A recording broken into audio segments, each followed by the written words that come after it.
सत श्री अकाल। तुसीं देख रहे हो पंजाब मेल यूएसए टीवी। मैं वरुण कौर मान। खबरां दे बुलेटिन 'ਚ ਤੁਹਾਡਾ ਸਵਾਗਤ। पेश ने ਪਹਿਲਾਂ ਚੋਣਵੀਆਂ खबरां। फ्लाइट रद्द होने के बावजूद मुआवजा देने तो मुकर रही एयर कनेडा। हांगकांग आउण वालियां लई क्वारंटाइन नियमां विच नरमी। एल्क ग्रोव पाक तियां विच होया रिकॉर्ड तोड़ इकट्ठ हज़ारां दी गिणती विच बीबीआं ने कीती शमूलीयत। सैनेट ਵੱਲੋਂ इन्फ्लेशन रिडक्शन एक्ट ਨੂੰ ਪ੍ਰਵਾਨਗੀ। ਮੱਧਕਾਲੀ ਚੋਣਾਂ ਤੋਂ ਪਹਿਲਾਂ ਵਾਈਡਨ ਦੀ ਵੱਡੀ ਪ੍ਰਾਪਤੀ। सैनेट ने अमेरिकी जलवायु बिल ਨੂੰ ਦਿੱਤੀ मंजूरी। अमेरिका ਵੱਲੋਂ यूक्रेन ਨੂੰ 1 अरब अमरीकी डॉलर ਦੀ ਹਥਿਆਰ ਸਹਾਇਤਾ ਨੂੰ मंजूरी। अमेरिका ਦੇ ਬੋਸਟਨ ਵਿੱਚ ਹੋਵੇਗਾ ਭਾਰਤ ਦੀ ਆਜ਼ਾਦੀ ਦੀ 75ਵੀਂ ਵਰ੍ਹੇਗੰਢ ਦਾ ਵਿਸ਼ੇਸ਼ ਜਸ਼ਨ। ਸਾਬਕਾ ਰਾਸ਼ਟਰਪਤੀ ਟਰੰਪ ਦੇ ਘਰ ਤੇ FBI ਦਾ ਛਾਪਾ। ਨੈਂਸੀ ਪੈਲੋਸੀ ਜਿਹੜੇ ਕੰਮ ਨੂੰ ਹੱਥ ਲਾਉਂਦੀ ਹੈ ਉਹ ਜਾਂਦਾ ਹੈ ਵਿਗੜ। ਟਰੰਪ ਦਾ ਬਿਆਨ। ਅਮਰੀਕਾ ਓਯੋ ਵਿੱਚ ਗੋਲੀਬਾਰੀ, 4 ਲੋਕਾਂ ਦੀ ਮੌਤ। अफगानिस्तान विच भयानक बंब धमाका, TTP कमांडर की मौत जिस ते अमरीका ने रखा सी लखां दा इनाम। ते हुण इन्हां खबरां दा विस्तार ते कुछ होर खबरां।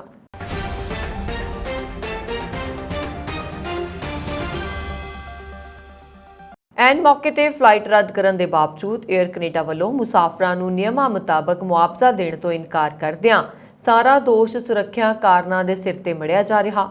उधर कैनेडियन ट्रांसपोर्टेशन एजेंसी ने कहा कि एयरलाइनस विच स्टाफ की कमी नूं सुरक्षा का मामला नहीं मन्निया जा सकता, पर जो भी होवे मुसाफर विचारे ठगे ठगे महसूस कर रहे ने। मिसाल के तौर पर एक मुसाफर ने जैलो नाइफ तो कैलगरी जाना सी, पर तय समय तो 4 घंटे पहला फ्लाइट रद्द कर दी गई। एयर कनेडा ने उस शख्स की टिकट 2 दिन बाद जाने वाले जहाज़ विच बुक कर दी। ਹਾਂਗਕਾਂਗ ਸਰਕਾਰ ਨੇ ਐਲਾਨ ਕੀਤਾ ਹੈ ਕਿ ਅੰਤਰਰਾਸ਼ਟਰੀ ਖੇਤਰਾਂ ਤੇ ਤਾਇਵਾਨ ਤੋਂ ਆਉਣ ਵਾਲੇ ਵਿਦੇਸ਼ੀ ਲੋਕਾਂ ਲਈ ਕੁਆਰੰਟਾਈਨ ਦੀ ਨਵੀਂ ਮਿਆਦ 12 ਅਗਸਤ ਤੋਂ ਸ਼ੁਰੂ ਹੋ ਰਹੀ ਹੈ। 7 ਦਿਨਾਂ ਦੇ ਹੋਟਲ ਕੁਆਰੰਟਾਈਨ ਨੂੰ ਘਟਾ ਕੇ 3-4 ਦਿਨ ਦਾ ਕਰ ਦਿੱਤਾ ਜਾਏਗਾ। मतलब कि 3 ਦਿਨਾਂ ਲਈ ਨਿਰਧਾਰਤ ਹੋਟਲ ਕੁਆਰੰਟਾਈਨ ਅਤੇ ਘਰ ਜਾਂ 4 ਦਿਨਾਂ ਦੀ ਮੈਡੀਕਲ ਨਿਗਰਾਨੀ ਕੀਤੀ ਜਾਏਗੀ। ਇਸ ਤੋਂ ਇਲਾਵਾ ਕਰੋਨਾ ਨੈਗੇਟਿਵ ਵਾਲਿਆਂ ਨੂੰ ਇੱਕ ਪੀਲਾ ਸਿਹਤ ਕੋਡ ਦਿੱਤਾ ਜਾਏਗਾ। ਹੋਮ ਕੁਆਰੰਟਾਈਨ ਦੌਰਾਨ ਉਹ ਆਪਣੇ ਘਰਾਂ ਨੂੰ ਛੱਡ ਸਕਦੇ ਨੇ, ਪਰ ਉਹਨਾਂ ਨੂੰ ਰੈਸਟੋਰੈਂਟਾਂ, ਬਾਰਾਂ, ਫਿਟਨੈਸ ਕੇਂਦਰਾਂ, ਮਨੋਰੰਜਨ ਸਥਾਨਾਂ, ਬਿਊਟੀ ਪਾਰਲਰਸ, ਰਿਹਾਇਸ਼ੀ ਦੇਖਭਾਲ ਘਰਾਂ, ਸਕੂਲ, ਮੈਡੀਕਲ ਕੇਂਦਰਾਂ ਆਦਿ ਸਮੇਤ ਨਿਰਧਾਰਤ ਇਮਾਰਤਾਂ ਵਿੱਚ ਦਾਖਲ ਹੋਣ ਦੀ ਆਗਿਆ ਨਹੀਂ ਹੈ। ਉਹਨਾਂ ਨੂੰ ਬਿਨਾਂ ਮਾਸਕ ਦੇ ਸਮਾਗਮ ਵਿੱਚ ਸ਼ਾਮਲ ਹੋਣ ਦੀ ਆਗਿਆ ਨਹੀਂ ਦਿੱਤੀ ਜਾਏਗੀ। ਇੰਟਰਨੈਸ਼ਨਲ ਪੰਜਾਬੀ ਕਲਚਰਲ ਅਕੈਡਮੀ ਵੱਲੋਂ 15ਵਾਂ ਸਾਲਾਨਾ ਤੀਆਂ ਦਾ ਮੇਲਾ ਤੀਆਂ ਤੀਜ ਦੀਆਂ ਐਲਕ ਗਰੋਵ ਰੀਜਨਲ ਪਾਰਕ ਵਿਖੇ ਬੜੀ ਧੂਮਧਾਮ ਨਾਲ ਕਰਵਾਇਆ ਗਿਆ। ਹਜ਼ਾਰਾਂ ਦੀ ਗਿਣਤੀ ਵਿੱਚ ਔਰਤਾਂ ਨੇ ਇਹਨਾਂ ਤੀਆਂ ਵਿੱਚ ਪਹੁੰਚ ਕੇ ਆਪਣੀ ਹਾਜ਼ਰੀ ਲਗਵਾਈ। ਪ੍ਰਬੰਧਕਾਂ ਵੱਲੋਂ ਸਟੇਜ ਨੂੰ ਚਰਖੇ, ਪੱਖੀਆਂ, ਛੱਜ, ਢੋਲ, ਫੁਲਕਾਰੀਆਂ, ਬਾਜ, ਮੰਜੇ, ਦਰੀਆਂ, ਗਾਗਰਾਂ ਤੋਂ ਇਲਾਵਾ ਹੋਰ ਵੀ ਬਹੁਤ ਸਾਰੀਆਂ ਸੱਭਿਆਚਾਰਕ ਵਸਤੂਆਂ ਨਾਲ ਸਜਾਇਆ ਗਿਆ। ਐਲਕ ਗਰੋਵ ਪਾਰਕ ਦੇ ਖੁੱਲੇ ਮੈਦਾਨ ਵਿੱਚ ਦਰਖਤਾਂ ਦੀ ਛਾਂ ਹੇਠ ਲੱਗੀਆਂ ਇਹਨਾਂ ਤੀਆਂ ਵਿੱਚ ਬੀਬੀਆਂ ਰੰਗ ਬਰੰਗੀਆਂ ਪੋਸ਼ਾਕਾਂ ਪਾ ਕੇ ਪਹੁੰਚੀਆਂ। ਇਹਨਾਂ ਤੀਆਂ ਦੇ ਮੇਲੇ ਵਿੱਚ 52 ਬੂਥ ਲੱਗੇ ਹੋਏ ਸਨ, ਜਿੱਥੋਂ ਬੀਬੀਆਂ ਨੇ ਕੱਪੜੇ, ਪੰਜਾਬੀ ਜੁੱਤੀਆਂ, ਗਹਿਣੇ, ਪਰਾਂਦੇ, ਫੁਲਕਾਰੀਆਂ ਆਦਿ ਦੀ ਖਰੀਦੋ ਫਰੋਖਤ ਕੀਤੀ। ਖਾਣ ਪੀਣ ਦੇ ਸਟਾਲਾਂ ਤੇ ਬੀਬੀਆਂ ਦੀਆਂ ਲੰਬੀਆਂ ਲਾਈਨਾਂ ਦੇਖਣ ਨੂੰ ਮਿਲੀਆਂ। ਪੰਜਾਬ ਵਾਂਗ ਇੱਥੇ ਦਰਖਤਾਂ ਤੇ ਪੀਂਘਾਂ ਝੂਟਦੀਆਂ ਮੁਟਿਆਰਾਂ ਇੱਕ ਵੱਖਰਾ ਨਜ਼ਾਰਾ ਪੇਸ਼ ਕਰ ਰਹੀਆਂ ਸਨ। ਸਮਾਗਮ ਦੀ ਸ਼ੁਰੂਆਤ ਵਿੱਚ ਇਹਨਾਂ ਤੀਆਂ ਦੀ ਆਰਗੇਨਾਈਜ਼ਰ ਪਿੰਕੀ ਰੰਧਾਵਾ ਨੇ ਸਮੂਹ ਆਏ ਹੋਏ ਦਰਸ਼ਕਾਂ ਨੂੰ ਜੀ ਆਇਆਂ ਕਿਹਾ ਅਤੇ ਇਸ ਤੋਂ ਬਾਅਦ ਬੀਬੀਆਂ ਨੇ ਸਟੇਜ ਤੋਂ ਸੁਹਾਗ, ਘੋੜੀਆਂ, ਟੱਪੇ ਆਦਿ ਗਾ ਕੇ ਤੀਆਂ ਦੀ ਸ਼ੁਰੂਆਤ ਕੀਤੀ। ਇਸ ਉਪਰੰਤ ਗਿੱਧਾ, ਬੋਲੀਆਂ, ਗੀਤ ਸੰਗੀਤ, ਸਕਿੱਟਾਂ, ਡੀਜੇ ਤੋਂ ਇਲਾਵਾ ਹੋਰ ਵੀ ਬਹੁਤ ਸਾਰੀਆਂ ਮਨੋਰੰਜਕ ਆਈਟਮਾਂ ਪੇਸ਼ ਕੀਤੀਆਂ ਗਈਆਂ। ਹਰ ਵਾਰ ਦੀ ਤਰ੍ਹਾਂ ਇਸ ਵਾਰ ਵੀ ਸਤਵੀਰ ਸਿੰਘ ਬਾਜਵਾ ਤੇ ਪਰਮਜੀਤ ਕੌਰ ਬਾਜਵਾ ਵੱਲੋਂ ਛਬੀਲ ਦੀ ਸੇਵਾ ਕੀਤੀ ਗਈ। ਐਲਕ ਗਰੋਵ ਸਿਟੀ ਦੀ ਮੇਅਰ ਬੌਬੀ ਸਿੰਘ ਐਲਨ ਨੇ ਸਿਟੀ ਵੱਲੋਂ ਇੰਟਰਨੈਸ਼ਨਲ ਪੰਜਾਬੀ ਕਲਚਰਲ ਅਕੈਡਮੀ ਨੂੰ ਰਿਕੋਗਨਾਈਜੇਸ਼ਨ ਸਰਟੀਫਿਕੇਟ ਭੇਂਟ ਕੀਤਾ। ਹੋਰਨਾਂ ਅਮਰੀਕੀਆਂ ਆਗੂਆਂ ਵਿੱਚ district attorney Thien Ho, Sacramento ਦੀ vice mayor Angelique Ashby, council member Kevin Spees, council member Pat Hume, CST director Rod Brewer, Angela Spees, Lisa Kaplan ਅਤੇ commissioner Gurjatinder Singh Randhawa ਵਿਸ਼ੇਸ਼ ਤੌਰ ਤੇ ਇਹਨਾਂ ਤੀਆਂ ਵਿੱਚ ਆਪਣੀ ਹਾਜ਼ਰੀ ਲਗਵਾਉਣ ਲਈ ਪਹੁੰਚੇ। ਇਸ ਵਾਰ 150 ਤੋਂ ਵੱਧ ਕਲਾਕਾਰਾਂ ਨੇ ਸਟੇਜ ਤੇ ਆਪਣੀ ਕਲਾ ਦਾ ਪ੍ਰਦਰਸ਼ਨ ਕੀਤਾ। ਸੰਸਥਾ ਵੱਲੋਂ ਇਹਨਾਂ ਕਲਾਕਾਰਾਂ ਨੂੰ ਸੱਭਿਆਚਾਰਕ ਵਸਤੂਆਂ, ਫੁਲਕਾਰੀਆਂ, ਗਹਿਣੇ ਅਤੇ ਪਰਾਂਦਿਆਂ ਆਦਿ ਨਾਲ ਸਨਮਾਨਿਤ ਕੀਤਾ ਗਿਆ। ਸਟੇਜ ਦੀ ਸੇਵਾ ਉੱਘੇ ਲੋਕ ਗਾਇਕ ਮਰਹੂਮ ਕੁਲਦੀਪ ਮਾਣਕ ਦੀ ਬੇਟੀ ਸ਼ਕਤੀ ਮਾਣਕ ਵੱਲੋਂ ਕੀਤੀ ਗਈ ਅਤੇ ਸੈਟੀ ਰਾਏ ਨੇ ਉਸ ਦਾ ਬਖੂਬੀ ਸਾਥ ਦਿੱਤਾ। ਇਸ ਮੌਕੇ ਰੈਫਲ ਇਨਾਮ ਵੀ ਕੱਢੇ ਗਏ। ਕੁੱਲ ਮਿਲਾ ਕੇ ਤੀਆਂ ਦਾ ਇਹ ਮੇਲਾ ਇੱਕ ਵਾਰ ਫਿਰ ਆਪਣੀ ਅਮਿੱਟ ਛਾਪ ਛੱਡ ਗਿਆ। ਸੈਨੇਟ ਨੇ ਬੀਤੇ ਦਿਨ ਇਨਫਲੇਸ਼ਨ ਰਿਡਕਸ਼ਨ ਐਕਟ ਨੂੰ ਪ੍ਰਵਾਨਗੀ ਦੇ ਦਿੱਤੀ ਹੈ। ਰਾਸ਼ਟਰਪਤੀ ਜੋ ਬਾਈਡਨ ਦੀ ਮੱਧਕਾਲੀ ਚੋਣਾਂ ਤੋਂ ਪਹਿਲਾਂ ਇਹ ਵੱਡੀ ਜਿੱਤ ਮੰਨੀ ਜਾਂਦੀ ਹੈ। ਇਸ ਐਕਟ ਵਿੱਚ ਸਿਹਤ ਸੰਭਾਲ, ਵਾਤਾਵਰਣ ਸੰਭਾਲ ਤੇ ਟੈਕਸ ਖੇਤਰ ਵਿੱਚ ਵੱਡੇ ਸੁਧਾਰਾਂ ਦੀ ਵਿਵਸਥਾ ਹੈ। ਸਮੁੱਚੇ ਡੈਮੋਕ੍ਰੈਟਿਕ ਮੈਂਬਰਾਂ ਨੇ ਪਾਰਟੀ ਦੀ ਸੋਚ ਅਨੁਸਾਰ ਬਿੱਲ ਦੇ ਹੱਕ ਵਿੱਚ ਵੋਟਾਂ ਪਾਈਆਂ, ਜਦੋਂ ਕਿ ਵਿਰੋਧੀ ਧਿਰ ਰਿਪਬਲਿਕਨ ਪਾਰਟੀ ਦੇ ਸਮੁੱਚੇ ਮੈਂਬਰ ਵਿਰੋਧ ਵਿੱਚ ਪੁਖਤੇ। ਹੁਣ ਇਹ ਬਿੱਲ ਡੈਮੋਕ੍ਰੈਟਿਕ ਦੀ ਬਹੁਮਤ ਵਾਲੇ ਪ੍ਰਤੀਨਿਧ ਸਦਨ ਵਿੱਚ ਜਾਏਗਾ, ਜਿੱਥੇ ਇਸ ਨੂੰ ਪਾਸ ਕਰਨ ਵਿੱਚ ਕੋਈ ਮੁਸ਼ਕਿਲ ਨਹੀਂ ਆਏਗੀ। ਬਿੱਲ ਉੱਪਰ ਵੋਟਾਂ ਪੈਣ ਤੋਂ ਪਹਿਲਾਂ ਸੈਨੇਟ ਦੇ ਬਹੁ ਗਿਣਤੀ ਆਗੂ ਚੁੱਕ ਚੂਮਰ ਨੇ ਕਿਹਾ ਕਿ ਇਹ ਬਿੱਲ 21ਵੀਂ ਸਦੀ ਦਾ ਇਤਿਹਾਸਿਕ ਕਦਮ ਹੈ, ਜਿਸ ਵਿੱਚ ਵਾਤਾਵਰਣ ਬਾਰੇ ਅਮਰੀਕਾ ਦੇ ਇਤਿਹਾਸ ਵਿੱਚ ਹੁਣ ਤੱਕ ਦਾ ਸਭ ਤੋਂ ਵੱਡਾ ਪੈਕੇਜ ਸ਼ਾਮਲ ਹੈ। ਰਾਤ ਭਰ ਚੱਲੇ ਸੈਸ਼ਨ ਵਿੱਚ ਲੰਬੀ ਬਹਿਸ ਤੇ ਵਿਚਾਰ ਵਟਾਂਦਰੇ ਉਪਰੰਤ ਬਿੱਲ ਉੱਪਰ ਵੋਟਾਂ ਪਈਆਂ। ਬਿੱਲ ਦੇ ਹੱਕ ਤੇ ਵਿਰੋਧ ਵਿੱਚ ਬਰਾਬਰ ਵੋਟਾਂ ਪੈਣ ਉਪਰੰਤ ਉਪ ਰਾਸ਼ਟਰਪਤੀ ਕਮਲਾ ਹੈਰਿਸ ਨੇ ਬਿੱਲ ਦੇ ਹੱਕ ਵਿੱਚ ਵੋਟ ਪਾ ਕੇ ਬਿੱਲ ਨੂੰ ਪਾਸ ਹੋਣ ਲਈ ਰਾਹ ਸਾਫ਼ ਕਰ ਦਿੱਤਾ। ਰਾਸ਼ਟਰਪਤੀ ਬਾਈਡਨ ਨੇ ਇੱਕ ਬਿਆਨ ਵਿੱਚ ਕਿਹਾ ਕਿ ਮੈਂ ਰਾਸ਼ਟਰਪਤੀ ਦੀ ਚੋਣ ਇਸ ਵਾਅਦੇ ਤੇ ਲੜੀ ਸੀ ਕਿ ਇੱਕ ਅਜਿਹੀ ਸਰਕਾਰ ਬਣਾਈ ਜਾਏਗੀ ਜੋ ਕੰਮਕਾਜੀ ਪਰਿਵਾਰਾਂ ਲਈ ਕੰਮ ਕਰੇਗੀ। ਇਹ ਵਾਅਦਾ ਇਸ ਬਿੱਲ ਨੇ ਪੂਰਾ ਕਰ ਦਿੱਤਾ ਹੈ। ਵਾਈਟ ਹਾਊਸ ਵੱਲੋਂ ਜਾਰੀ ਇੱਕ ਬਿਆਨ ਵਿੱਚ ਬਾਈਡਨ ਨੇ ਇਕਜੁੱਟ ਰਹਿਣ ਲਈ ਡੈਮੋਕ੍ਰੈਟਿਕ ਮੈਂਬਰਾਂ ਦਾ ਧੰਨਵਾਦ ਵੀ ਕੀਤਾ। ਸੈਨੇਟ ਨੇ ਘੱਟ ਗਿਣਤੀ ਆਗੂ ਮਿਚ ਮੈਕਲ ਨੇ ਬਿੱਲ ਦੀ ਆਲੋਚਨਾ ਕਰਦਿਆਂ ਕਿਹਾ ਕਿ ਬਿੱਲ ਨਾਲ ਕੁਝ ਵਿਸ਼ੇਸ਼ ਕਾਰਪੋਰੇਸ਼ਨਸ ਉੱਪਰ ਟੈਕਸ ਵਧੇਗਾ, ਜਦਕਿ ਅਗਲੇ ਦਹਾਕੇ ਦੌਰਾਨ ਕੇਵਲ $100 ਅਰਬ ਦਾ ਘਾਟਾ ਘਟੇਗਾ। ਅਮਰੀਕੀ ਸੈਨੇਟ ਨੇ ਅਮਰੀਕੀ ਰਾਸ਼ਟਰਪਤੀ ਜੋ ਬਾਈਡਨ ਵੱਲੋਂ ਪੇਸ਼ ਕੀਤੇ ਗਏ ਜਲਵਾਯੂ ਬਿੱਲ ਨੂੰ ਮਨਜ਼ੂਰੀ ਦੇ ਦਿੱਤੀ ਹੈ। ਕਰੀਬ 18 ਮਹੀਨਿਆਂ ਦੇ ਸੰਘਰਸ਼ ਤੋਂ ਬਾਅਦ ਇਸ ਬਿੱਲ ਨੂੰ ਹੁਣ ਡੈਮੋਕ੍ਰੇਟਸ ਦੇ ਨਿਯੰਤਰਣ ਵਿੱਚ ਸਦਨ 'ਚ ਭੇਜਿਆ ਜਾਏਗਾ, ਜਿੱਥੇ ਇਸ ਹਫ਼ਤੇ ਦੇ ਪਾਸ ਹੋਣ ਦੀ ਉਮੀਦ ਹੈ। ਅਮਰੀਕਾ ਵਿੱਚ ਕੁਝ ਹੀ ਮਹੀਨਿਆਂ ਬਾਅਦ ਮੱਧਕਾਲੀ ਚੋਣਾਂ ਹੋਣ ਵਾਲੀਆਂ ਨੇ ਅਤੇ ਅਜਿਹੇ ਸਮੇਂ ਇਸ ਬਿੱਲ ਦਾ ਪਾਸ ਹੋਣਾ ਦੇਸ਼ ਦੇ ਲੰਬੇ ਸਮੇਂ ਤੋਂ ਲਟਕਦੇ ਆ ਰਹੇ ਘਰੇਲੂ ਆਰਥਿਕ ਏਜੰਡੇ ਵਿੱਚ ਇੱਕ ਵੱਡੀ ਉਪਲਬਧੀ ਹੋਏਗੀ। ਡੈਮੋਕ੍ਰੈਟਿਕ ਸੈਨੇਟ ਦੇ ਬਹੁਮਤ ਵਾਲੇ ਨੇਤਾ ਚੱਕ ਸ਼ੂਮਰ ਨੇ ਕਿਹਾ ਕਿ 1 ਸਾਲ ਤੋਂ ਬਾਅਦ ਦੀ ਸਖਤ ਮਿਹਨਤ ਤੋਂ ਬਾਅਦ ਸੈਨੇਟ ਇਤਿਹਾਸ ਰਚ ਰਹੀ ਹੈ। ਹਵਾਈ ਦੇ ਇੱਕ ਡੈਮੋਕ੍ਰੈਟਿਕ ਸੈਨੇਟਰ ਬ੍ਰਾਇਨ ਸੇਟਸ ਨੇ ਕਿਹਾ, ਹੁਣ ਮੈਂ ਆਪਣੇ ਬੱਚੇ ਦੀਆਂ ਅੱਖਾਂ ਵਿੱਚ ਦੇਖ ਸਕਦਾ ਹਾਂ ਅਤੇ ਕਹਿ ਸਕਦਾ ਹਾਂ ਕਿ ਅਸੀਂ ਅਸਲ ਵਿੱਚ ਜਲਵਾਯੂ ਦੇ ਬਾਰੇ ਕੁਝ ਕਰ ਰਹੇ ਹਾਂ। ਅਮਰੀਕੀ ਰਾਸ਼ਟਰਪਤੀ ਜੋ ਬਾਈਡਨ ਦੇ ਪ੍ਰਸ਼ਾਸਨ ਨੇ ਐਲਾਨ ਕੀਤਾ ਹੈ ਕਿ ਅਮਰੀਕਾ ਯੂਕਰੇਨ ਨੂੰ $1 ਅਰਬ ਅਮਰੀਕੀ ਡਾਲਰ ਦੀ ਵਾਧੂ ਸੁਰੱਖਿਆ ਸਹਾਇਤਾ ਪ੍ਰਦਾਨ ਕਰੇਗਾ। ਰੂਸ ਯੂਕਰੇਨ ਸੰਘਰਸ਼ ਦੀ ਸ਼ੁਰੂਆਤ ਤੋਂ ਬਾਅਦ ਇਹ ਇੱਕ ਵਾਰ ਸਭ ਤੋਂ ਵੱਡਾ ਹਥਿਆਰ ਪੈਕੇਜ ਹੈ। ਰੱਖਿਆ ਵਿਭਾਗ ਦੇ ਇੱਕ ਬਿਆਨ ਦੇ ਅਨੁਸਾਰ ਅਗਸਤ 2021 ਦੇ ਬਾਅਦ ਤੋਂ ਰਾਸ਼ਟਰਪਤੀ ਪੈਕੇਜ ਵਿੱਚ 18ਵੀਂ ਕਿਸ਼ਤ ਵਜੋਂ ਹਾਈ ਮੋਬਿਲਿਟੀ ਆਰਟਿਲਰੀ ਰਾਕੇਟ ਪ੍ਰਣਾਲੀਆਂ ਲਈ ਵਾਧੂ 155 ਮਿਲੀਮੀਟਰ ਤੋਪਖਾਨੇ ਦੇ ਗੋਲਾ ਬਾਰੂਦ ਦੇ 75,000 ਰਾਉਂਡ B120 mm ਮੋਟਰ ਪ੍ਰਣਾਲੀਆਂ ਸ਼ਾਮਲ ਨੇ ਅਤੇ 120 mm ਮੋਟਾਰ ਗੋਲਾ ਬਾਰੂਦ ਤੇ 20,000 ਰਾਉਂਡ ਨਾਲ ਹੀ national advanced surface to air missile system ਲਈ ਹਥਿਆਰ ਨੇ। ਬਿਆਨ ਵਿੱਚ ਕਿਹਾ ਗਿਆ ਕਿ ਵਾਸ਼ਿੰਗਟਨ ਕੀਵ ਨੂੰ 1000 ਜੈਵਲਿਨ, ਸੈਂਕੜੇ 84 ਐਂਟੀ ਆਰਮਰ ਸਿਸਟਮ, 50 ਬਖਤਰਬੰਦ ਮੈਡੀਕਲ ਟ੍ਰੀਟਮੈਂਟ ਵਾਹਨ, ਐਂਟੀ ਪਰਸੋਨਲ ਹਥਿਆਰ, ਵਿਸਫੋਟਕ ਤਬਾਹ ਕਰਨ ਵਾਲੇ ਹਥਿਆਰ ਅਤੇ ਢਾਉਣ ਵਾਲੇ ਉਪਕਰਨ ਵੀ ਪ੍ਰਦਾਨ ਕਰੇਗਾ। ਪੈਂਟਾਗਨ ਦੇ ਅਨੁਸਾਰ ਬਾਈਡਨ ਦੇ ਅਹੁਦਾ ਸੰਭਾਲਣ ਤੋਂ ਬਾਅਦ ਹਾਲ ਹੀ ਵਿੱਚ ਐਲਾਨੀ ਗਈ ਸਹਾਇਤਾ ਨੇ ਯੂਕਰੇਨ ਨੂੰ ਸੁਰੱਖਿਆ ਸਹਾਇਤਾ ਦੀ ਕੁੱਲ ਅਮਰੀਕੀ ਵਚਨਬੱਧਤਾ ਨੂੰ ਲਗਭਗ $9.8 ਬਿਲੀਅਨ ਤੱਕ ਪਹੁੰਚਾਇਆ ਹੈ। ਅਮਰੀਕਾ ਦੇ ਸ਼ਹਿਰ ਬੋਸਟਨ ਵਿੱਚ ਭਾਰਤ ਦੀ ਆਜ਼ਾਦੀ ਦੀ 75ਵੀਂ ਵਰ੍ਹੇਗੰਢ ਵਿਸ਼ੇਸ਼ ਤਰੀਕੇ ਨਾਲ ਮਨਾਈ ਜਾਏਗੀ। ਇਸ ਵਿੱਚ 32 ਦੇਸ਼ ਹਿੱਸਾ ਲੈਣਗੇ ਤੇ ਸ਼ਹਿਰ ਦੇ ਹਵਾਈ ਜਹਾਜ਼ ਤੋਂ 220 ਫੁੱਟ ਲੰਬਾ ਅਮਰੀਕੀ ਭਾਰਤ ਦਾ ਝੰਡਾ ਲਹਿਰਾਇਆ ਜਾਏਗਾ। Federation of Indian association new England ਦੇ ਪ੍ਰਧਾਨ ਅਭਿਸ਼ੇਕ ਸਿੰਘ ਨੇ ਕਿਹਾ ਕਿ ਇਸ ਸਾਲ ਭਾਰਤ ਦੀ ਆਜ਼ਾਦੀ ਦੇ ਜਸ਼ਨ ਵਿੱਚ ਪਹਿਲੀ ਵਾਰ ਕਈ ਚੀਜ਼ਾਂ ਹੋਣਗੀਆਂ। ਮੈਸਾਚਿਊਸੇਟਸ ਦੇ ਗਵਰਨਰ ਚਾਰਲੀ ਬੇਕਰ ਨੇ ਆਜ਼ਾਦੀ ਦਿਵਸ ਦੇ 75 ਸਾਲ ਨੂੰ ਭਾਰਤ ਦਿਵਸ ਵਜੋਂ ਘੋਸ਼ਿਤ ਕੀਤਾ, ਜੋ 15 ਅਗਸਤ ਨੂੰ ਬੋਸਟਨ ਵਿੱਚ ਇੰਡੀਆ ਸਟਰੀਟ ਤੇ ਮਨਾਇਆ ਜਾਏਗਾ ਤੇ ਉਸ ਤੋਂ ਇੱਕ ਦਿਨ ਪਹਿਲਾਂ 14 ਅਗਸਤ ਨੂੰ ਰੋਡ ਆਈਲੈਂਡ ਦੇ ਸਟੇਟ ਹਾਊਸ ਵਿੱਚ ਮਨਾਇਆ ਜਾਏਗਾ। ਪਰੇਡ ਵਿੱਚ ਸਾਬਕਾ ਭਾਰਤੀ ਕ੍ਰਿਕਟਰ ਆਰਪੀ ਸਿੰਘ ਨੂੰ ਗ੍ਰੈਂਡ ਮਾਰਸ਼ਲ ਵਜੋਂ ਸੱਦਾ ਦਿੱਤਾ ਗਿਆ। FIA ਨਿਊ ਇੰਗਲੈਂਡ ਆਜ਼ਾਦੀ ਕਾ ਅੰਮ੍ਰਿਤ ਮਹੋਤਸਵ ਬੈਨਰ ਹੇਠ ਭਾਰਤ ਦੀ ਆਜ਼ਾਦੀ ਦੇ 75 ਸਾਲਾਂ ਦਾ ਜਸ਼ਨ ਮਨਾ ਰਿਹਾ। ਉਹਨਾਂ ਨੇ ਕਿਹਾ ਕਿ ਅਮਰੀਕਾ ਦੇ ਇਤਿਹਾਸ ਵਿੱਚ ਪਹਿਲੀ ਵਾਰ 32 ਦੇਸ਼ਾਂ ਦੇ ਲੋਕ ਇੰਡੀਆ ਡੇ ਪਰੇਡ ਵਿੱਚ ਹਿੱਸਾ ਲੈਣ ਜਾ ਰਹੇ ਨੇ। ਕੇਂਦਰੀ ਮੰਤਰੀ ਪਿਊਸ਼ ਗੋਇਲ ਨੇ ਇਸ ਮੌਕੇ ਤੇ ਪਹਿਲਾਂ ਤੋਂ ਰਿਕਾਰਡ ਕੀਤਾ ਸੰਦੇਸ਼ ਭੇਜਿਆ ਹੈ।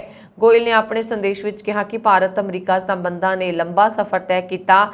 ਅਸੀਂ ਕੁਦਰਤੀ ਭਾਈਵਾਲੀ ਹਾਂ, ਅਸੀਂ ਦੋਸਤ ਹਾਂ ਅਤੇ ਅਸੀਂ ਮਹੱਤਵਪੂਰਨ ਸਹਿਯੋਗੀ ਹਾਂ। ਸਾਡੀ ਭਾਈਵਾਲੀ ਰਣਨੀਤਿਕ ਹੈ, ਬਹੁਤ ਡੂੰਘੀ ਹੈ ਤੇ ਇਸ ਦੇ ਮਹੱਤਵਪੂਰਨ ਮਾਪ ਹਨ। ਅਮਰੀਕੀ ਜਾਂਚ ਏਜੰਸੀ FBI ਨੇ ਸੋਮਵਾਰ ਦੇਰ ਰਾਤ ਭਾਰਤ ਵਿੱਚ ਮੰਗਲਵਾਰ ਤੜਕੇ ਸਾਬਕਾ ਰਾਸ਼ਟਰਪਤੀ ਦੇ ਆਲੀਸ਼ਾਨ ਫਾਰਮ ਹਾਊਸ ਦੇ ਰਿਜ਼ੋਰਟ ਮਾਰ-ਏ-ਲੀਗੋ ਤੇ ਛਾਪਾ ਮਾਰਿਆ। ਮੀਡੀਆ ਰਿਪੋਰਟਾਂ ਮੁਤਾਬਕ FBI ਦੇ ਕਈ ਏਜੰਟਾਂ ਨੇ ਟਰੰਪ ਦੇ ਘਰ ਨੂੰ ਘੇਰ ਲਿਆ ਹੈ ਤੇ ਤਲਾਸ਼ੀ ਲਈ ਜਾ ਰਹੀ ਹੈ। ਡੋਨਾਲਡ ਟਰੰਪ ਨੇ ਖੁਦ ਇਸ ਛਾਪੇਮਾਰੀ ਦੀ ਪੁਸ਼ਟੀ ਕੀਤੀ ਹੈ। ਦੂਜੇ ਪਾਸੇ ਟਰੰਪ ਦਾ ਕਹਿਣਾ ਹੈ ਕਿ ਉਹ ਮੈਨੂੰ ਚੋਣ ਲੜਨ ਤੋਂ ਰੋਕ ਰਹੇ ਹਨ। ਟਰੰਪ ਨੇ ਕਿਹਾ, ਫਲੋਰੀਡਾ ਦੇ ਪਾਮ ਬੀਚ ਮਾਰ-ਏ-ਲੀਗੋ ਵਿੱਚ ਮੇਰੇ ਖੂਬਸੂਰਤ ਘਰ ਨੂੰ FBI ਨੇ ਆਪਣੇ ਕਬਜ਼ੇ ਵਿੱਚ ਲੈ ਲਿਆ ਹੈ। ਇੱਥੇ ਖੋਜ ਜਾਰੀ ਹੈ। FBI ਏਜੰਟ ਇੱਥੇ ਹਨ। ਜਦੋਂ ਮੀਡੀਆ ਨੇ ਇਸ ਬਾਰੇ FBI ਦੇ ਬੁਲਾਰੇ ਤੋਂ ਸਵਾਲ ਪੁੱਛੇ ਤਾਂ ਉਹਨਾਂ ਨੇ ਕੁਝ ਵੀ ਕਹਿਣ ਤੋਂ ਇਨਕਾਰ ਕਰ ਦਿੱਤਾ। ਅਜਿਹਾ ਅਮਰੀਕਾ ਦੇ ਰਾਸ਼ਟਰਪਤੀ ਨਾਲ ਪਹਿਲਾਂ ਕਦੇ ਨਹੀਂ ਹੋਇਆ। ਜਾਂਚ ਏਜੰਸੀਆਂ ਦੇ ਸਹਿਯੋਗ ਦੇ ਬਾਵਜੂਦ ਅਜਿਹੀ ਕਾਰਵਾਈ ਕੀਤੀ ਜਾ ਰਹੀ ਹੈ। ਇਹ ਨਿਆਂ ਪ੍ਰਣਾਲੀ ਦੇ ਹਥਿਆਰ ਵਜੋਂ ਦੁਰਵਰਤੋਂ ਕਰਨ ਦੇ ਬਰਾਬਰ ਹੈ। ਅਮਰੀਕਾ ਦੇ ਸਾਬਕਾ ਰਾਸ਼ਟਰਪਤੀ ਡੋਨਾਲਡ ਟਰੰਪ ਨੇ ਸੰਸਦ ਦੇ ਹੇਠਲੇ ਸਦਨ ਦੀ ਸਪੀਕਰ ਨੈਂਸੀ ਪੈਲੋਸੀ ਦੀ ਆਲੋਚਨਾ ਕੀਤੀ ਹੈ। ਉਹਨਾਂ ਨੇ ਪੈਲੋਸੀ ਨੂੰ ਇੱਕ ਅਰਾਜਕਤਾਵਾਦੀ ਔਰਤ ਦੱਸ ਦਿੱਤਾ। ਟਰੰਪ ਨੇ ਕਿਹਾ ਕਿ ਪੈਲੋਸੀ ਜੋ ਵੀ ਕੰਮ ਕਰਦੇ ਨੇ ਉਹ ਵਿਗੜ ਜਾਂਦਾ ਹੈ। ਉਹਨਾਂ ਨੇ ਸਵਾਲ ਕੀਤਾ ਹੈ ਕਿ ਨੈਂਸੀ ਪੈਲੋਸੀ ਤਾਇਵਾਨ ਵਿੱਚ ਕੀ ਕਰ ਰਹੇ ਸਨ। ਉਹਨਾਂ ਦੇ ਕਾਰਨ ਹੀ ਤਾਇਵਾਨ ਅਤੇ ਚੀਨ ਵਿਚਾਲੇ ਤਣਾਅ ਵਧਿਆ ਹੈ। ਅਮਰੀਕਾ 'ਚ ਗੋਲੀਬਾਰੀ ਦੀਆਂ ਘਟਨਾਵਾਂ ਰੁਕਣ ਦਾ ਨਾਮ ਨਹੀਂ ਲੈ ਰਹੀਆਂ। ਹੁਣ ਅਮਰੀਕਾ ਦੇ ਓਹੀਓ ਵਿੱਚ ਗੋਲੀਬਾਰੀ ਦੀ ਘਟਨਾ ਸਾਹਮਣੇ ਆਈ ਹੈ। ਇਸ ਘਟਨਾ ਵਿੱਚ 4 ਲੋਕਾਂ ਦੀ ਮੌਤ ਹੋ ਗਈ ਹੈ, ਜਦਕਿ ਕਈ ਲੋਕ ਜ਼ਖਮੀ ਹੋਏ ਨੇ। ਪੁਲਿਸ ਮੁਤਾਬਕ ਮਾਮਲਾ ਓਹੀਓ ਦੇ ਬਟਲਰ ਟਾਊਨਸ਼ਿਪ ਦਾ ਹੈ। ਹਮਲਾਵਰ ਕਾਰ ਵਿੱਚ ਆਇਆ ਸੀ ਅਤੇ ਵਾਰਦਾਤ ਨੂੰ ਅੰਜਾਮ ਦੇ ਕੇ ਇੱਥੋਂ ਫਰਾਰ ਹੋ ਗਿਆ। ਜਾਂਚ ਏਜੰਸੀਆਂ ਮੁਲਜ਼ਮ ਦੀ ਭਾਲ ਕਰ ਰਹੀਆਂ ਨੇ।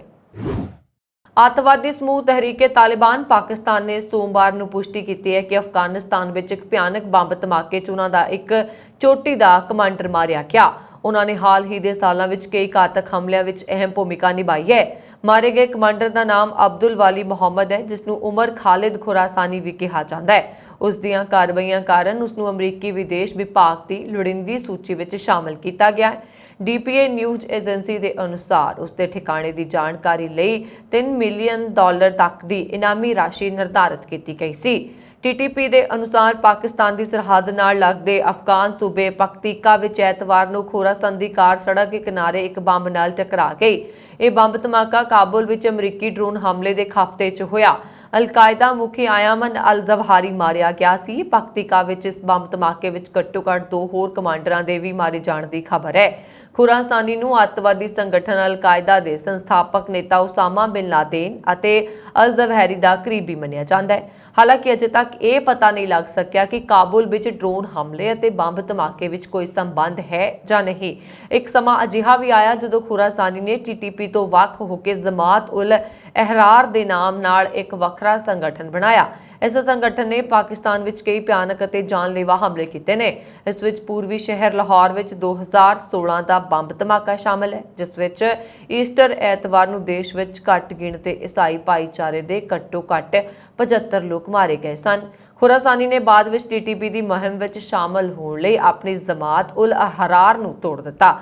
ਇਸ ਮੁਹਿੰਮ ਦਾ ਮਕਸਦ ਵੱਖ-ਵੱਖ ਅੱਤਵਾਦੀ ਸੰਗਠਨ ਨੂੰ ਇਕੱਠੇ ਕਰਨਾ ਸੀ। ਅਮਰੀਕੀ ਵਿਦੇਸ਼ ਵਿਭਾਗ ਨੇ ਉਸ ਦਾ ਜ਼ਿਕਰ ਪਾਕਿਸਤਾਨ ਦੇ ਕਈ ਮਦਰਸਿਆਂ 'ਚ ਪੜ੍ਹਿਆ। ਸਾਬਕਾ ਪੱਤਰਕਾਰ ਅਤੇ ਕਵੀ ਦੱਸਿਆ। ਇਸਲਾਮਾਬਾਦ ਅਤੇ TTP ਵਿਚਕਾਰ ਥੋੜੇ ਸਮੇਂ ਲਈ ਜੰਗਬੰਦੀ ਪਿਛਲੇ ਮਹੀਨਿਆਂ ਤੋਂ ਚੱਲ ਰਹੀ ਸੀ, ਕਿਉਂਕਿ ਤਾਲਿਬਾਨ ਨੇ ਹੱਕਾਨੀ ਨੈਟਵਰਕ ਨਾਲ ਸ਼ਾਂਤੀ ਵਾਰਤਾ ਜਾਰੀ ਸੀ। ਦੱਸਣਯੋਗ ਹੈ ਕਿ ਪਿਛਲੇ 2 ਦਹਾਕਿਆਂ 'ਚ ਹਿੰਸਾ ਦੀਆਂ ਘਟਨਾਵਾਂ 'ਚ ਕਰੀਬ 80,000 ਪਾਕਿਸਤਾਨੀ ਮਾਰੇ ਜਾ ਚੁੱਕੇ ਨੇ। ਚੀਨ ਦੇ ਰਾਸ਼ਟਰਪਤੀ ਰੱਖਿਆ ਮੰਤਰਾਲਾ ਨੇ ਸੋਮਵਾਰ ਨੂੰ ਕਿਹਾ ਕਿ ਅਮਰੀਕੀ ਪ੍ਰਤੀਨਿਧਤ ਸਭਾ ਦੀ ਸਪੀਕਰ ਨੈਂਸੀ ਪੈਲੋਸੀ ਦੇ ਤਾਇਵਾਨ ਦੌਰੇ ਦੇ ਜਵਾਬ ਵਿੱਚ ਚੀਨ ਦੀ ਕਾਰਵਾਈ ਢੁਕਵੀਂ ਹੈ।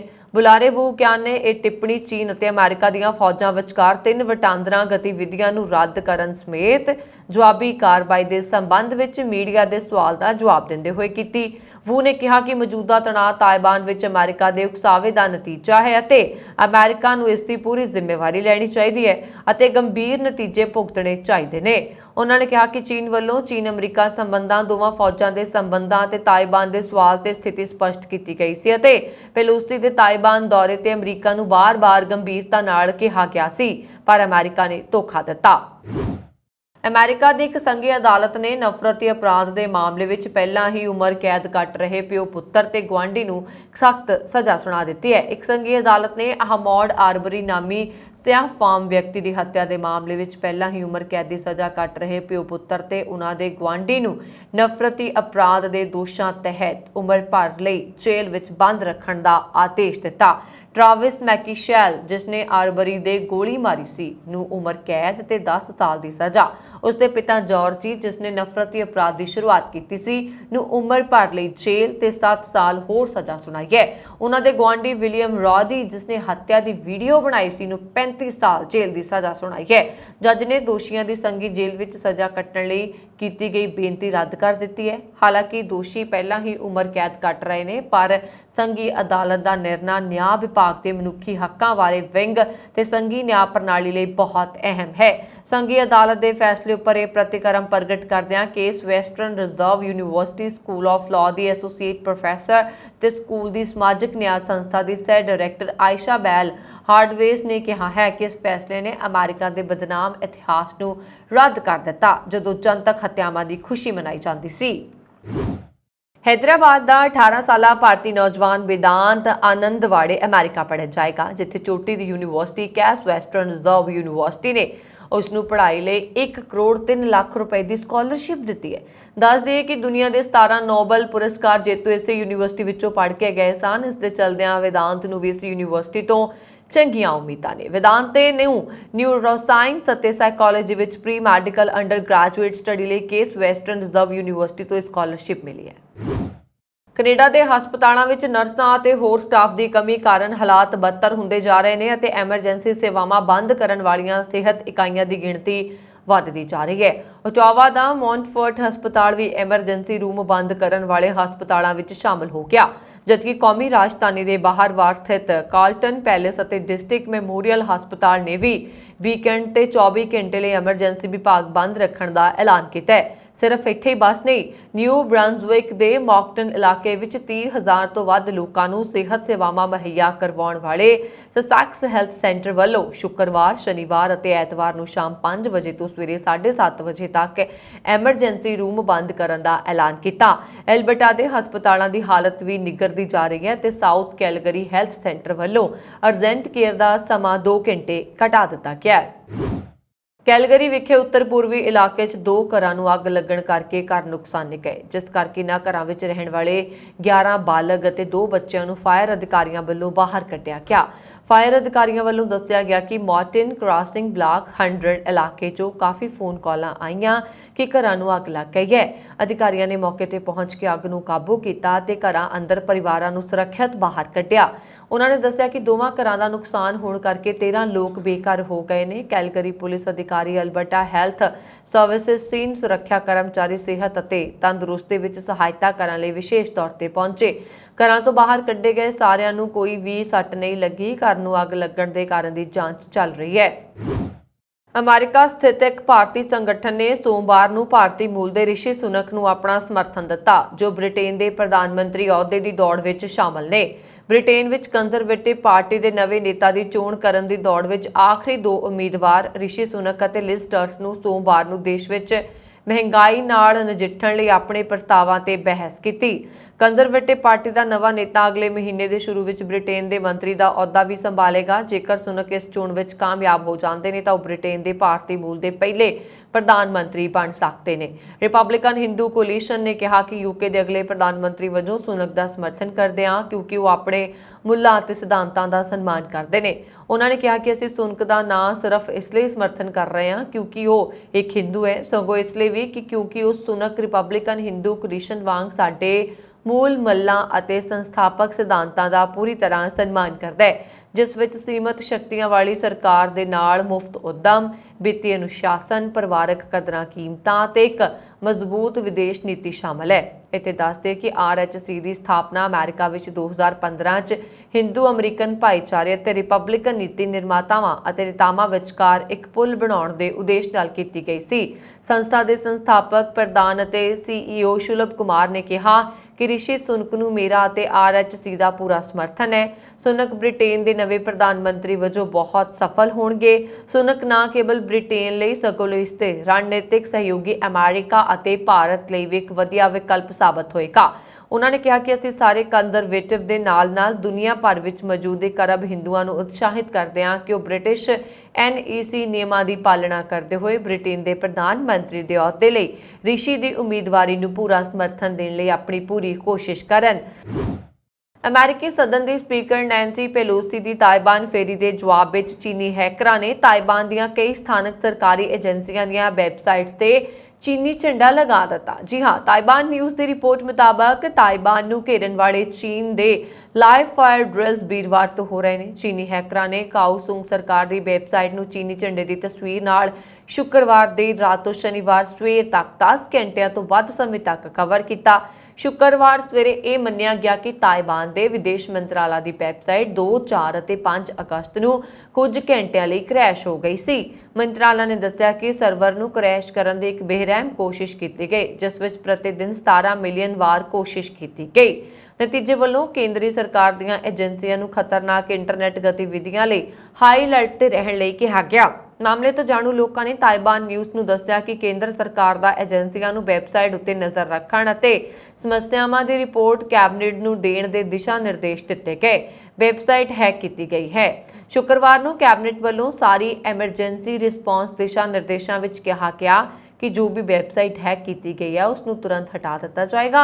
इस तो इलावा सिक्ख्या मंत्रालय नूं साइबर सुरक्षा नूं यकीनी बनाउण लई देश भर दे स्कूलों नूं अपने एमरजेंसी जवाब दिशा निर्देशों बारे सूचित किया जाए। इस लई हरेक स्कूल की वैबसाइट की 24 घंटे सुरक्षा निगरानी अते अगले सोमवार तक हर घंटे अपडेट करने की लोड़ है, ताइवान न्यूज़ ने रिपोर्ट की है।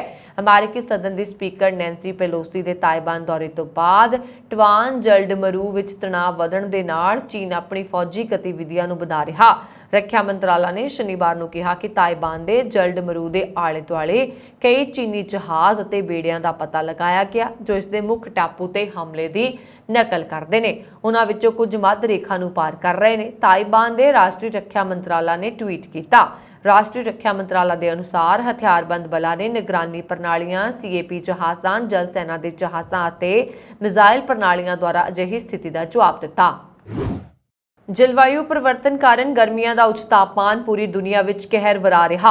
रिपोर्टां अनुसार कथित तौर ते कनेडा के पूर्वी प्रांत न्यूफाउंडलैंड ਅਤੇ ਲੈਬਰਾਡੋਰ अपनी हुण तक की सब तो भयानक जंगली अग का सामना कर रहे हैं जो पिछले 2 हफ्तिਆਂ ਤੋਂ भड़क रही है।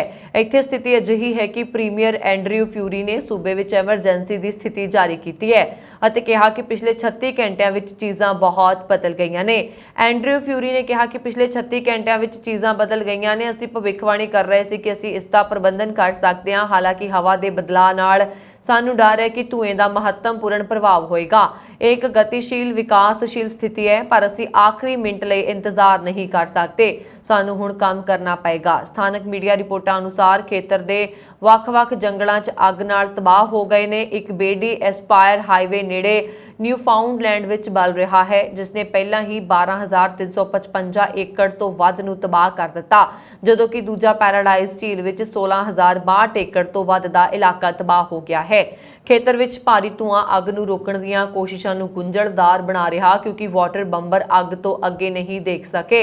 जंगल दी अग नाल जूझ रहे एक फायर फाइटर दा हवाला दिंदे होए कहा गया कि असीं बेडी एस्पायर हाईवे नूं दुबारा खोलण दी पूरी कोशिश कर रहे हां पर असलीयत यह है कि सड़क के दोवें पासे अग लगी हुई है। हवा मदद नहीं कर रही, उत्थे हेठां अग दा आकार वध गया है। कनेडियन अधिकारियों ने अजे तक किसी भी निकासी प्रोग्राम का ऐलान नहीं किया। हालांकि एक चेतावनी जारी की गई है कि जेकर स्थिति होर चिंताजनक बन जाती है तो वसनीकां नूं जल्दी तो जल्दी घर छड्डण लई तैयार रहण की जरूरत है। जेकर निकासी का हुक्म दिता जाता है तो कनेडा के फौजी कर्मचारियों तो उम्मीद की जाती है कि वह निकासी के यत्नां विच मदद करनगे। इजरायली फौजां ते फलस्तीनी इस्लामिक जिहादियां विचाले ऐतवार नूं तीजे दिन भी झड़पां जारी रहियां। हमले विच 2 दिन दे 6 बच्चियां सणे 32 लोकां दी मौत हो गई। इस्लामिक जिहादी समूह दा दूजा प्रमुख कमांडर खालिद मंसूर भी गाजा पट्टी ते इजराइल फौज द्वारा कीते गए हवाई हमलिਆਂ विच मारिया गया सी। इस तो एक दिन पहला इस्लामिक जिहादी समूह के चोटी के कमांडर तैसर अल जबरी नूं इजरायली फौज ने मार दिता।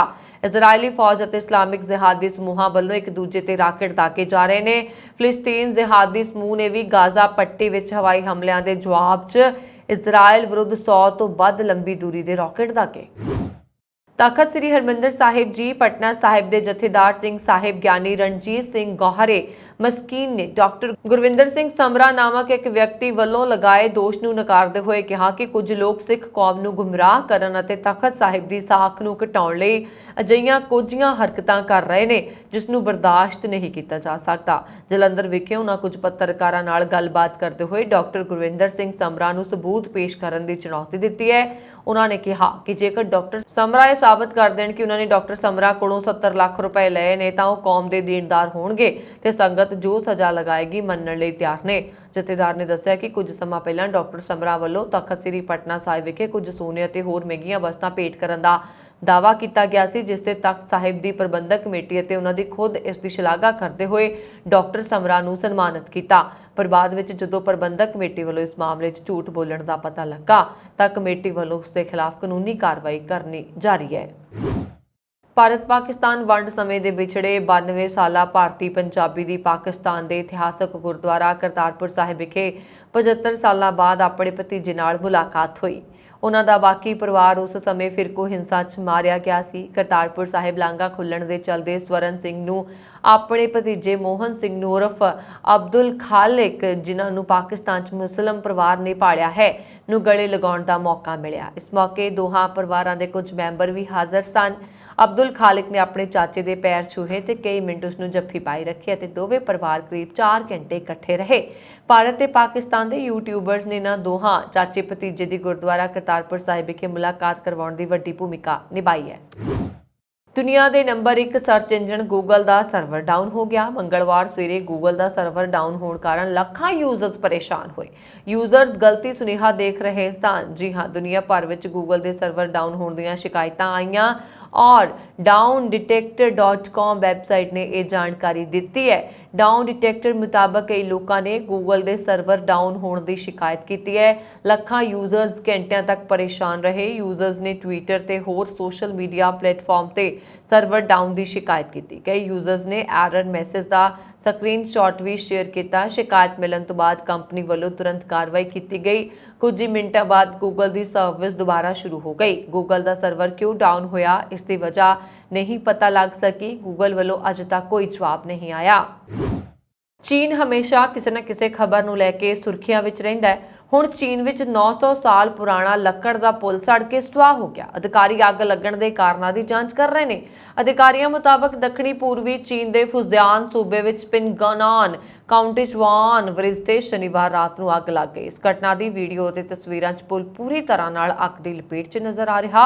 ਇਸ ਘਟਨਾ ਵਿੱਚ ਕਿਸੇ ਜਾਨੀ ਨੁਕਸਾਨ ਦੀ ਕੋਈ ਰਿਪੋਰਟ ਨਹੀਂ ਹੈ। 98 ਮੀਟਰ ਲੰਬਾ ਇਹ ਪੁਲ ਚੀਨ ਵਿੱਚ ਆਪਣੀ ਕਿਸਮ ਦਾ ਸਭ ਤੋਂ ਲੰਬਾ ਲੱਕੜ ਦਾ ਪੁਲ ਸੀ। ਪਿਛਲੇ 900 ਸਾਲਾਂ ਵਿੱਚ ਪੁਲ ਦੀ ਕਈ ਵਾਰ ਮੁਰੰਮਤ ਕੀਤੀ ਗਈ। ਪੁਲ ਦੀ ਆਖਰੀ ਵਾਰ 1932 ਵਿੱਚ ਮੁਰੰਮਤ ਕੀਤੀ ਗਈ। 5 ਪੱਥਰਾਂ ਤੇ ਥੰਮਾਂ ਤੇ ਖੜਾ ਇਹ ਲੱਕੜ ਦਾ ਪੁਲ ਨਦੀ ਦੇ 2 ਸਿਰਿਆਂ ਨੂੰ ਜੋੜਦਾ ਸੀ। ਇਹ ਪੁਲ ਚੀਨ ਦੇ ਸ਼ੌਂਗ ਰਾਜਵੰਸ਼ ਦੁਆਰਾ ਬਣਾਇਆ ਗਿਆ ਸੀ। ਸ਼੍ਰੋਮਣੀ ਅਕਾਲੀ ਦਲ ਬਾਦਲ ਵਿੱਚ ਘਮਾਸਾਨ ਤੇਜ਼ ਹੋ ਗਿਆ। ਭਾਵੇਂ ਅਕਾਲੀ ਦਲ ਦੇ ਪ੍ਰਧਾਨ ਸੁਖਬੀਰ ਸਿੰਘ ਬਾਦਲ ਨੇ ਝੁੰਦਾ ਕਮੇਟੀ ਦੀ ਰਿਪੋਰਟ ਨੂੰ ਲਾਗੂ ਕਰਨ ਦੀ ਗੱਲ ਆਖੀ ਹੈ, ਪਰ ਇਸ ਦੇ ਬਾਵਜੂਦ ਵਿਰੋਧੀ ਧੜਾ ਪਾਰਟੀ ਦੀ ਲੀਡਰਸ਼ਿਪ ਵਿੱਚ ਬਦਲਾਅ ਨੂੰ ਲੈ ਕੇ ਲਗਾਤਾਰ ਸਰਗਰਮੀਆਂ ਤੇਜ਼ ਕਰ ਰਿਹਾ। ਇਸ ਸਭ ਦੇ ਦਰਮਿਆਨ ਪਾਰਟੀ ਪ੍ਰਧਾਨ ਸੁਖਬੀਰ ਸਿੰਘ ਬਾਦਲ ਨੇ ਵੱਡਾ ਕਦਮ ਚੁੱਕਦਿਆਂ 5 ਮੈਂਬਰੀ ਅਨੁਸ਼ਾਸਨੀ ਕਮੇਟੀ ਦਾ ਗਠਨ ਕੀਤਾ ਹੈ ਅਤੇ ਸਾਬਕਾ ਮੰਤਰੀ ਸਿਕੰਦਰ ਸਿੰਘ ਮਲੂਕਾ ਨੂੰ ਇਸ ਕਮੇਟੀ ਦਾ ਚੇਅਰਮੈਨ ਲਗਾ ਦਿੱਤਾ। ਮਲੂਕਾ ਤੋਂ ਇਲਾਵਾ ਇਸ ਕਮੇਟੀ ਵਿੱਚ ਸ਼ਰਨਜੀਤ ਸਿੰਘ ਢਿੱਲੋਂ, ਵਿਰਸਾ ਸਿੰਘ ਬਲਟੂਹਾ, ਮਨਤਾਰ ਸਿੰਘ ਬਰਾੜ ਅਤੇ ਡਾਕਟਰ ਸੁਖਵਿੰਦਰ ਸੁੱਖੀ ਨੂੰ ਸ਼ਾਮਲ ਕੀਤਾ ਗਿਆ। ਇਸ ਤੋਂ ਇਲਾਵਾ ਅਕਾਲੀ ਦਲ ਲੀਡਰਸ਼ਿਪ ਨੇ ਸਾਫ਼ ਆਖਿਆ ਹੈ ਕਿ ਪਾਰਟੀ ਦੀ ਮਜ਼ਬੂਤੀ ਲਈ ਹਰ ਸੁਝਾਅ ਨੂੰ ਕੇਵਲ ਪਾਰਟੀ ਪਲੇਟਫਾਰਮ ਤੇ ਰੱਖਿਆ ਜਾਵੇ, ਜਿਸ ਦਾ ਸਵਾਗਤ ਕੀਤਾ ਜਾਏਗਾ। ਇਸ ਤੋਂ ਇਲਾਵਾ ਅਨੁਸ਼ਾਸਨਹੀਣਤਾ ਬਰਦਾਸ਼ਤ ਨਹੀਂ ਕੀਤੀ ਜਾਏਗੀ। ਅਜਿਹੀ ਕੋਈ ਵੀ ਕਾਰਗੁਜ਼ਾਰੀ ਬਰਦਾਸ਼ਤ ਨਹੀਂ ਹੋਏਗੀ ਜਿਹੜੀ ਪਾਰਟੀ, ਪੰਥ ਅਤੇ ਪੰਜਾਬ ਲਈ ਨੁਕਸਾਨਦੇਹ ਹੋਵੇ। ਅਕਾਲੀ ਦਲ ਦੇ ਬਾਗੀ ਧੜੇ ਵਿੱਚ ਸਭ ਤੋਂ ਮੋਹਰੀ ਭੂਮਿਕਾ ਨਿਭਾ ਰਹੇ ਮਨਪ੍ਰੀਤ ਇਆਲੀ ਤੋਂ ਇਲਾਵਾ ਪ੍ਰੇਮ ਸਿੰਘ ਚੰਦੂ ਮਾਜਰਾ, ਜਗਮੀਤ ਸਿੰਘ ਬਰਾੜ ਵੱਲੋਂ ਦੂਜੇ ਆਗੂਆਂ ਨਾਲ ਲਗਾਤਾਰ ਮੁਲਾਕਾਤਾਂ ਕੀਤੀਆਂ ਜਾ ਰਹੀਆਂ ਨੇ। ਸੀਨੀਅਰ ਆਗੂ ਨਿਰਮਲ ਸਿੰਘ ਕਾਲੋਂ ਦੇ ਘਰ ਪਹੁੰਚੇ ਇਆਲੀ ਨੇ ਕਿਹਾ ਕਿ ਸਾਡਾ ਏਜੰਡਾ ਪਾਰਟੀ ਨੂੰ ਮਜ਼ਬੂਤ ਕਰਨਾ ਹੈ, ਜਿਸ ਲਈ ਯਤਨ ਕੀਤੇ ਜਾ ਰਹੇ ਨੇ ਤੇ ਜਲਦੀ ਹੀ ਉਹਨਾਂ ਦਾ ਇੱਕ ਵਫਦ ਪਾਰਟੀ ਪ੍ਰਧਾਨ ਸੁਖਬੀਰ ਸਿੰਘ ਬਾਦਲ ਨਾਲ ਮੁਲਾਕਾਤ ਕਰੇਗਾ ਅਤੇ ਉਹਨਾਂ ਨੂੰ ਵਰਕਰਸ ਦੀ ਰਾਏ ਬਾਰੇ ਵਿੱਚ ਜਾਣੂ ਕਰਵਾਏਗਾ। ਪੰਜਾਬ ਦੇ ਸੀਐਮ ਭਗਵੰਤ ਮਾਨ ਨੇ ਕੇਂਦਰ ਸਰਕਾਰ ਦੇ ਬਿਜਲੀ ਸੋਧ ਬਿੱਲ ਤੇ ਤਿੱਖੀ ਪ੍ਰਤੀਕਿਰਿਆ ਦਿੱਤੀ ਹੈ। ਸੀਐਮ ਮਾਨ ਨੇ ਕਿਹਾ ਕਿ ਕੇਂਦਰ ਸਰਕਾਰ ਨੂੰ ਸੂਬਿਆਂ ਨੂੰ ਕਠਪੁਤਲੀਆਂ ਨਹੀਂ ਸਮਝਣਾ ਚਾਹੀਦਾ। ਅਸੀਂ ਗਲੀ ਤੋਂ ਸੰਸਦ ਤੱਕ ਆਪਣੇ ਹੱਕ ਲਈ ਲੜਾਂਗੇ। ਭਗਵੰਤ ਮਾਨ ਨੇ ਇਸ ਨੂੰ ਰਾਜਾਂ ਦੇ ਅਧਿਕਾਰ ਤੇ ਇੱਕ ਹੋਰ ਹਮਲਾ ਕਰ ਦਿੱਤਾ। ਮਾਨ ਨੇ ਕਿਹਾ ਕਿ ਅਸੀਂ ਇਸ ਬਿੱਲ ਨੂੰ ਸੰਸਦ ਵਿੱਚ ਪੇਸ਼ ਕਰਨ ਦਾ ਸਖਤ ਵਿਰੋਧ ਕਰਦੇ ਹਾਂ। ਵਿੱਤ ਮੰਤਰੀ ਹਰਪਾਲ ਚੀਮਾ ਨੇ ਕਿਹਾ, ਜਦੋਂ ਇਹ ਬਿੱਲ 2020 ਵਿੱਚ ਲਿਆਂਦਾ ਗਿਆ ਸੀ ਤਾਂ ਕਿਸਾਨਾਂ ਨੇ ਇਸ ਦਾ ਵਿਰੋਧ ਕੀਤਾ, ਫਿਰ ਕੇਂਦਰ ਨੇ ਇਸ ਨੂੰ ਵਾਪਸ ਲੈ ਲਿਆ। ਉਸ ਸਮੇਂ ਕੇਂਦਰ ਨੇ ਵਚਨਬੱਧਤਾ ਪ੍ਰਗਟਾਈ ਸੀ ਕਿ ਰਾਜਾਂ ਨਾਲ ਸਲਾਹ ਕਰਕੇ ਇਸ ਨੂੰ ਦੁਬਾਰਾ ਲਿਆਏਗਾ। ਇਸ ਦੇ ਬਾਵਜੂਦ ਕਿਸੇ ਸੂਬੇ ਨਾਲ ਚਰਚਾ ਨਹੀਂ ਕੀਤੀ ਅਤੇ ਬਿੱਲ ਲੈ ਕੇ ਆਏ। ਇਸ ਸਨ ਹੁਣ ਤੱਕ ਦੀਆਂ ਖਬਰਾਂ। ਮੈਨੂੰ ਵਰੁਣ ਕੌਰ ਮਾਨ ਨੂੰ ਦਿਓ ਆਗਿਆ। ਹੋਰ ਖਬਰਾਂ ਦੇ ਲਈ ਸਾਡਾ YouTube ਚੈਨਲ ਪੰਜਾਬ ਮੇਲ USA TV ਜ਼ਰੂਰ ਸਬਸਕ੍ਰਾਈਬ ਕਰੋ। ਸਤਿ ਸ਼੍ਰੀ ਅਕਾਲ।